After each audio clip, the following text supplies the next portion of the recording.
ir Kurzemes radio 15 gadu jubilejas mēnesis. Jubilejas kūka, dažādas interesantas aktivitātes, visas dienas garumā un tiešraidē Latvijā populāri mūziķi. Tāda bija 15 gadu dzimšanas diena Kurzemes radio. Arī visa radio komanda bija darbīga un priecājās par jubileju. Kurzemes radio tā ir stabila vērtība jau 15 gadus. Un šodien saņemot apsveikumus no klausītājiem un no sadarbības partneriem,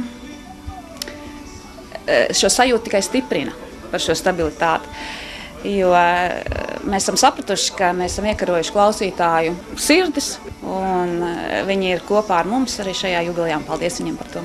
Man šis darbs ļoti patīk, jo te nekas nepaliek vecs. Tu pirmais uzzini visu jaunāko informāciju. Radio vispār, es domāju, mūziķu dzīvē nozīmē ārkārtīgi daudz. Un tas ir būtībā tas mēdījis, caur kuru mēs vistiešāk un visātrāk varam kontaktēt ar saviem klausītājiem un skatītājiem. Pavasara gaisu.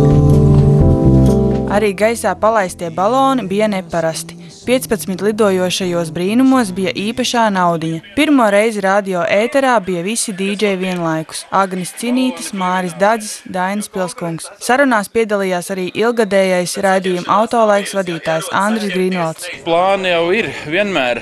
Cerēsim, ka tie varēs attīstīties, jo no autolaiks tā ir tikai viena nepilna stunda. Un tur varbūt savu daļu ir reklāmai, savu daļu ir, protams, braucamai mūzikai, lai cilvēkiem būtu labs garstāvoklis, pat tad, ja viņš mājā uz dīvāna klausās. Ja.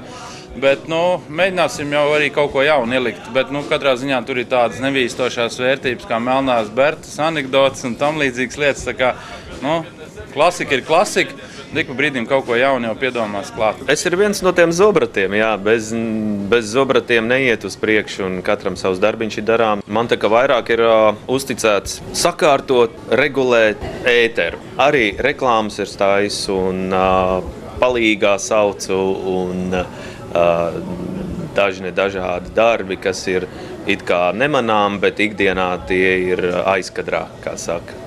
Apkalpoju radio ēteru. Ir mainījies tas, kad kasetes vispār neatskaņojam. Jā.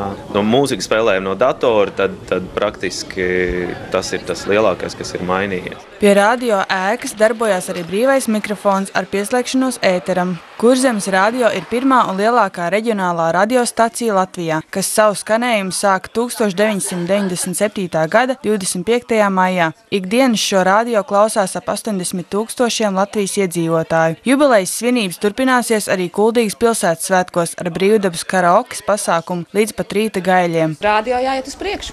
15 gadi ir nopietnas vecums. Mēs gan esam teikuši, ka tas tāds pusauģu vecums, bet man gribētos teikt, ka radio ir nobriedis un tāds jau pilnveidojies.